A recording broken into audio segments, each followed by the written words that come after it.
Cartoon TV.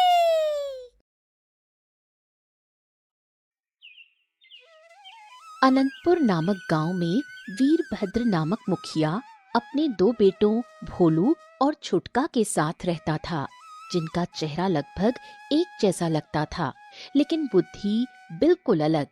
भोलू जहां बहुत समझदार था, वहीं छुटका अत्यंत ईर्ष्यालु।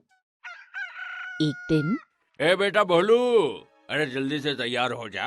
आज पड़ोस के गांव में पंचायत है, वहाँ मेरे साथ चलना है, ठीक है? जी बाबूजी, जैसी आपकी आज्ञा। मैं अभी तैयार होकर आता हूँ। बाबूजी, बाबूजी मैं भी चलूंगा। मैं आज तक इस गांव से बाहर नहीं गया हूँ, मुझे भी लेकर चलिए ना। अरे तू अभी बहुत छोटा है छोटका, इन बड़े मामलों में तेरा क्या काम है? वैसे भी दूर का सफर है, उसे तय करना सबके बस की बात नहीं। तू घर पर ही रहकर चूल्हा चौका में अपनी माँ की मदद कर, समझा? ये सुन छुटका का चेहरा उतर गया और मुखिया वीरभद्र अपने बेटे को लेकर सफर में निकल पड़ा। आह, बस बहुत हो गया। बाबूजी जब देखो तब भैया को ही घुमाने फिराने लेकर जाते हैं और मुझे घर पर छोड़ देते हैं। मेरी जिंदगी तो केवल इस चार दीवारी तक ही सिमट कर रह गई है। धीरे धीरे समय बीतता गया और मुखिया वीरभद्र सिंह बूढ़ा होकर मर गया और गांव की परंपरा के मुताबिक बड़े बेटे भोलू को नया मुखिया घोषित किया गया। ये देख छुटका अंदर ही अंदर जलन की आग से भर गया। भोलू, अब तू ही इस गांव की धुरी है। मुझे पूरा विश्वास है तू भी अपने पिता की तरह न्यायी और दूरदर्शी बनेगा। मैं कोशिश करूंगा दादी। आज से सपने आप देखेंगे और उसे पूरा मैं करूंगा। हैं? ये दुष्ट भोलू बोल तो ऐसे रहा है मानो सब काम ये अकेले कर लेगा। मुझे अच्छी तरह से पता है ये सब काम मुझ पर थोप देगा। बचपन से जवानी तक मैंने बाप की गुलामी की, अब लगता है जवानी से बढ़ोतरी तक भाई की गुलामी करनी पड़ेगी। मुखिया का पदभार संभालते ही भोलू दिन रात गांव का विकास करने में जुट गया। एक दिन छोटका, गांव के पूर्वी हिस्से की नहर टूट गई है, जल्दी जा और उसकी मरम्मत करवा दे। किसानों को सिंचाई करने में बहुत दिक्कत हो रही है। चलो जाओ आप। जो हुक्म मेरे आका। और कोई हुक्म है? मेरा मतलब है और कोई काम हो तो बताइए भैया। हाँ? अरे हाँ हाँ, अभी याद आया। आते वक्त बलराम के यहाँ से पूरी कचौड़ी लेते आना, है ना? पंचायत की बैठक में सबको देना होगा, ठीक है? दुष्ट ने मुझे अपना नौकर समझ रखा है। आपका आदेश सर आंखों पर भैया। मैं आते वक्त आप सबके लिए गर्मा गर्म नाश्ता लेके आऊंगा, है ना? छुटका समझता था भोलू उसे नीचा दिखाने के लिए ऐसे छोटे मोटे काम कर दे रहा था, जिससे उसके अंदर की ईर्ष्या दिन प्रतिदिन बढ़ती जा रही थी। दूसरी तरफ गांव का एक नामचीन पंडित शमशान नाथ लोगों को ठगने के नए नए प्रयास कर रहा था। अरे पंडित जी, मेरी बकरियां मर रही है, आप कोई उपाय बताइए ना। दवा दारू कुछ असर नहीं कर रहा है। फिर तो पक्का शनिदेव नाराज हैं। तुम्हें तत्काल 500 रुपए का एक विशेष यज्ञ कराना पड़ेगा, नहीं तो बकरियों के साथ साथ तुम भी खत्म हो जाओगे। हैं? ऐसी बात है क्या? फिर तो मैं अभी 500 रुपए लाता हूँ। जान है तो जहान है। भोलू को जब इस बात की भनक लगी तो वो सीधा पंडित शमशान नाथ के पास पहुंचा। दोनों बचपन के साथी थे। शमशान, तू ये ठगी वगी कब बंद करेगा? हैं? ये गांव हमारा है, इन लोगों को लूटना बंद कर। अरे मित्र भोलू, मेरा मतलब है मुखिया जी, मैं तो केवल उस किसान की सेवा ही कर रहा था। क्या दुनिया में राय मशवरा का कोई मूल्य नहीं है? कोई जरूरी है कि पैसे लेकर हम कोई सामान दे तभी सौदा सही माना जाएगा, है? बिल्कुल मूल्य है मित्र शमशान, लेकिन विद्यालय में दी जाने वाले राय की, तुम्हारी अंधविश्वास फैलाने वाले राय की नहीं, समझे? अगर तुमने फिर से ठगी की तो मैं भूल जाऊंगा कि तुम मेरे बचपन के मित्र हो, समझे? पर भोलू की चेतावनी का पंडित पर कोई असर नहीं हुआ और अगले ही हफ्ते उसने एक बूढ़ी विधवा से उसका इकलौता सोने का कंगन बुरी नजर उतारने के नाम पर ले लिया। ये बात भोलू तक पहुंची तो उसका गुस्सा फिर फूट पड़ा। बस शमशान नाथ, तुमने ठगी की सारी हदें पार कर दी है। तुम्हें मेरे गांव के भोले भाले लोगों का शोषण करने का दंड जरूर मिलेगा। इसलिए पंचायत यह फैसला लेती है कि आज से तुम इस गांव में नहीं रहोगे। तुम्हारे सारे घर बार को जब्त कर मैं उन सभी को सौंपता हूँ जिससे जिससे तुमने ठगी की है। ये तुम कैसी बात कर रहे हो भोलू? मेरा मतलब है मुखिया जी, मुझे एक बार पुनः माफ करने की कृपा करें। मुझे बहकर मत करिए, मुझे बहकर मत करिए। पर मुखिया भोलू अपनी बात पर अड़ा रहा और पंडित शमशान नाथ को धक्के देकर गांव से बाहर फेंक दिया। उस दिन पंडित के दिल में बदले की आग भड़क उठी और वो किसी भी तरह भोलू को निस्त नाबूद करना चाहता था। तुमने भी आज सबके सामने मेरा अपमान कर अपनी हदें पार कर दी है भोलू। अब तो मैं तुम्हें किसी भी कीमत पर नहीं बख्शूंगा। तभी उसकी नजर भोलू के छोटे भाई छोटका पर पड़ी, जो सर पर लकड़ियों का गट्ठर लाते हुए गुस्से से बड़बड़ाते हुए जा रहा था। उस भोलू ने तो मुझे अपने बाप का नौकर समझ रखा है। खुद अपने गरम गरम पंचायत भवन में बैठा रहेगा और मुझे अलाव जलाने के लिए दूसरे गांव सूखी लकड़ियां लाने भेज देगा। भगवान छोटा भाई किसी को न बनाए। पंडित शमशान नाथ ने जब ये सुना तो खुशी से उछल पड़ा। अरे वाह पंडित शमशान, तेरी किस्मत तो गजब की है। तूने उस भोलू को कष्ट करने का संकल्प किया, घर का भेदी तुझे तुरंत मिल गया। अरे पंडित जी, आप यहाँ इस गांव में क्या कर रहे हैं? ये सब तो तेरे भैया ने किया है छोटका। मैं शांति से अपना धंधा कर रहा था, लेकिन उन्हें रास नहीं आया। सही कहा पंडित जी, वो है ही ऐसे, केवल सब पर अपना हुक्म चलाना जानते हैं और जो न माने उसे अपने पद का दुरुपयोग कर गांव से निकाल देते हैं। मैं खुद उन्हें अपने रास्ते से हटाना चाहता हूँ। ये सुन पंडित शमशान नाथ चहकते हुए बोला, अगर हम दोनों की मंजिल एक ही है, शत्रु एक ही है, तो क्यों ना उसे बर्बाद करने की योजना भी एक साथ बनाएं और एक साथ ही उसे अमल करें। क्यों, क्या कहते हो छोटका?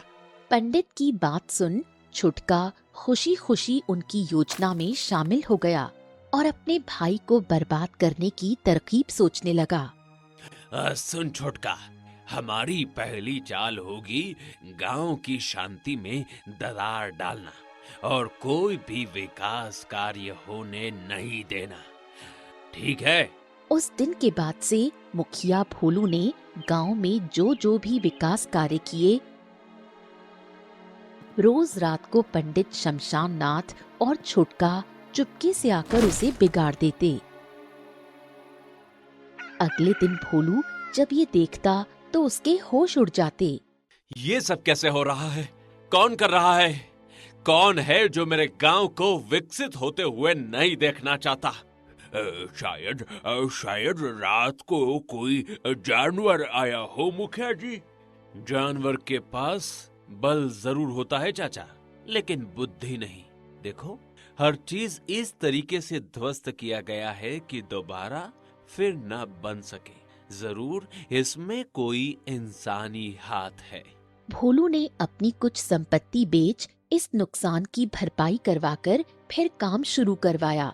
पर तीसरी रात पशुओं के लिए बन रहे नए शेड की दीवार धराशायी हो गई, जिससे अफवाहों ने पंख फैलाने शुरू कर दिए। अरे यार, पता नहीं हमारे गांव में कौन गद्दार है जो हमारे गांव का विकास होने नहीं दे रहा। अरे जब भी कुछ बन रहा हो तो उसमें तोड़फोड़ कर देता है भाई। अरे भाई, ये और कोई नहीं बल्कि अपना मुखिया भोलू ही है, जिसने सस्ता सस्ता सामान लाकर बाकी के पैसे अपनी जेब में भर ली। हाँ, और कुछ नहीं है। अरे नहीं नहीं नहीं नहीं, ऐसा सपने में भी नहीं हो सकता पंडित जी। हमारा मुखिया बहुत ईमानदार है।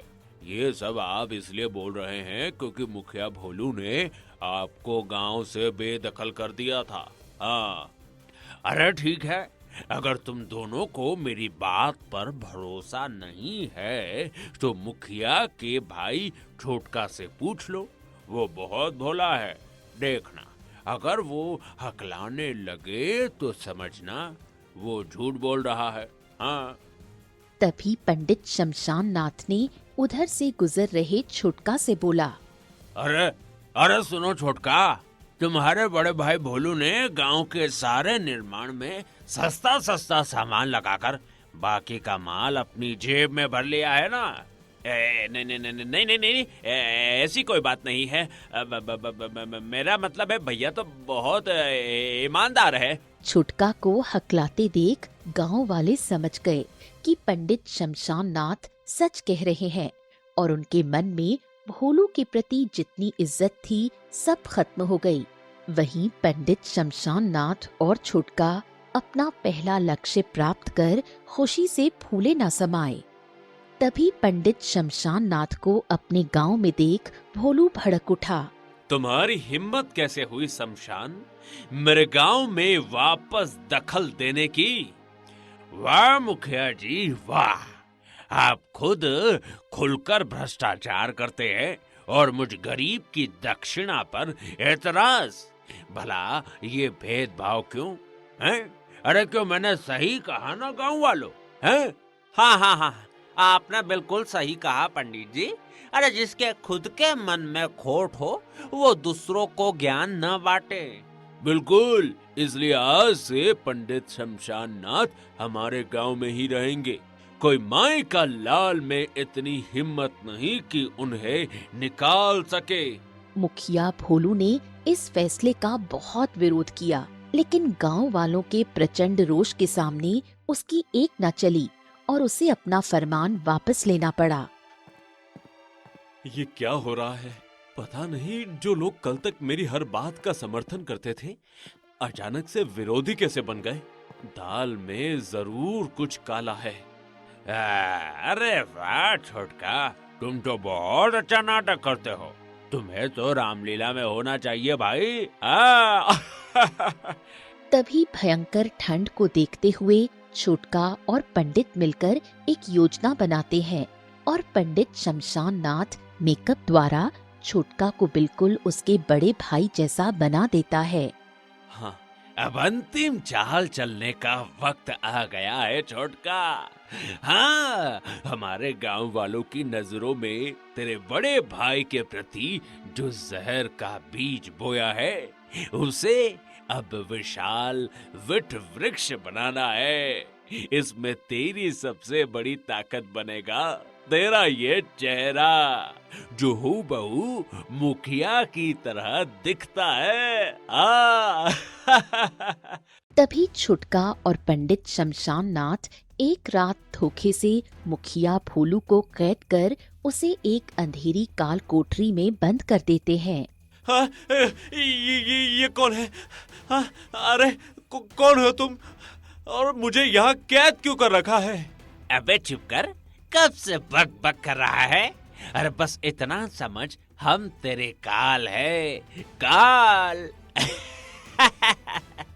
तभी मुखिया भोलू का रूप धर छुटका सारे गांव में फरमान जारी करवाता है कि अब से सभी इस भारी ठंड में अपने घर की छत पर सोएंगे।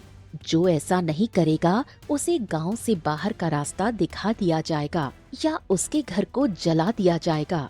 ये सुन भीड़ में सन्नाटा फैल गया। मगर मुखिया जी, इस कड़ाके की ठंड में सोने से तो हमारे बच्चे मर जाएंगे। ये आप कैसा फरमान सुना रहे हैं?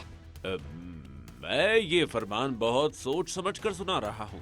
गांव वालों, कल रात मुझे एक दिव्य सपना आया है जिसमें आकाशवाणी हुई है कि जो भी परिवार इस कड़ाके की ठंड में अपने घर की छत पर सोएगा उस पर भगवान की असीम कृपा होगी।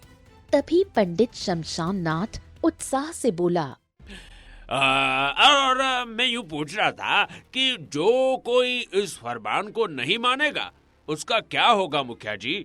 ये भगवान की परीक्षा है। जो इस आदेश को नहीं मानेगा उसका घर गांव की नजरों में अशुभ होगा, इसलिए उसे जला दिया जाएगा और उस परिवार को मेरे गांव से सदा के लिए निकाल दिया जाएगा। एक नास्तिक व्यक्ति के कारण मैं सारे गांव को बर्बाद नहीं देख सकता। फिर तो हमें इस हिमालय साधना में जरूर भाग लेना चाहिए गांव वालों, क्योंकि हमारे मुखिया भोलू जी ने ये निर्णय लिया है तो कुछ सोच कर ही लिया होगा, हैं? हाँ। आखिरकार डर और अंधविश्वास के आगे गांव वालों की बुद्धि झुक गई और सभी भयंकर कोहरे और ठंड के बावजूद छत पर सोने लगे। और जो नहीं सोते, मुखिया का वेश धरे छुटका अपने गुंडों से उनके घरों में आग लगवा देता। मैंने कहा था ना कि मेरे आदेश को न मानना ठंड में ठिठुरने से भी ज्यादा खतरनाक है। अब देखो अपने जलते घर को। वहीं दूसरी तरफ अपने ही घर की काल कोठरी में रस्सियों से बंद असली मुखिया की नजर एक चूहे के बिल पर पड़ी और वो जैसे तैसे उसके पास जाकर बैठ गया, जहां सारे चूहे उसकी रस्सी को कुतरकर उसे आजाद कर देते हैं। धन्यवाद, धन्यवाद मेरे छोटे मित्रों। तुमने सिर्फ मुझे नहीं पूरे अनंतपुर को बचाया। तुम्हारा तहे दिल से धन्यवाद। तभी एक दिन जब छुटका मुखिया का रूप धरकर गांव वालों को अपनी अपनी छत खाली करके एक मैदान में रहने का फरमान सुनाता है, तभी भोलू आ जाता है, जिसे देख पंडित और छुटका की सिट्टी पिट्टी गुम हो जाती है। ये कोई भेषधारी है जिसने मेरा रूप धरा है। पकड़ो इसे। जरूर ये गांव में अशांति फैलाकर हमारे हिमालय साधना को नष्ट करने आया है। हाँ, लगता है ये कोई जादूगर है। एक काम करो, तुम सब इसको पकड़ो, मैं अभी मंदिर में आरती कर आता हूँ।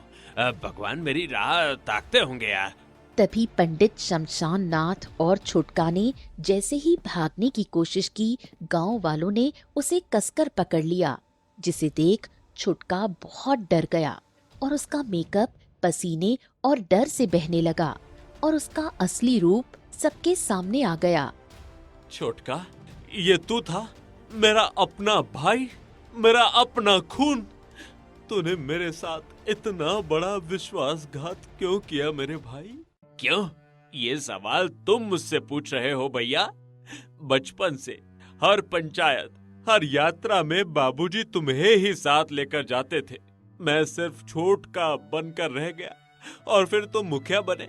तुम्हारी हर दया, हर आदेश मुझे याद दिलाता था कि मैं तुमसे छोटा हूँ, तुमसे कमतर हूँ, इसलिए तुम्हें नीचा गिराने के लिए मैंने ये सब किया। ये सुन गांव वालों के गुस्से की सीमा न रही और वो छुटका और पंडित शमशान नाथ की खूब पिटाई करते हैं। अरे मारो इन क्रूरों को, इन्हीं को छत पर सुलाओ आज रात, जला दो इनकी कोठरी।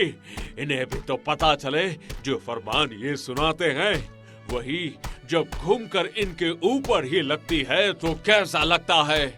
तभी मुखिया भोलू, छुटका और पंडित शमशान नाथ को गांव वालों की तरह ही ठंड में छत पर सोने की सजा सुनाता है और फिर से मुखिया बन गांव का विकास करता है।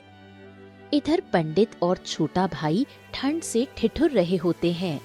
अरे अरे अरे अरे अरे अरे अरे अरे अरे, अब तो नया साल भी आ गया।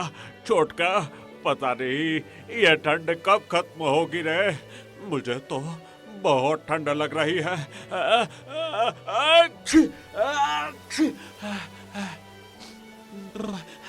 चिंता मत करिए पंडित जी, जैसे साल बीतता है वैसे ठंड भी बीत जाएगी, लेकिन ठंड में छत पर सोने की यादें कभी नहीं जाएगी।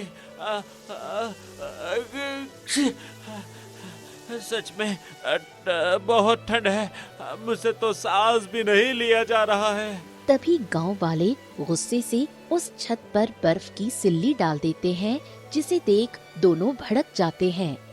अरे क्या कर रहा है? अरे बर्फ क्यों डाल रहा है? अरे मैं तुझे श्राप दे दूंगा, समझा? जैसी करनी वैसी भरनी।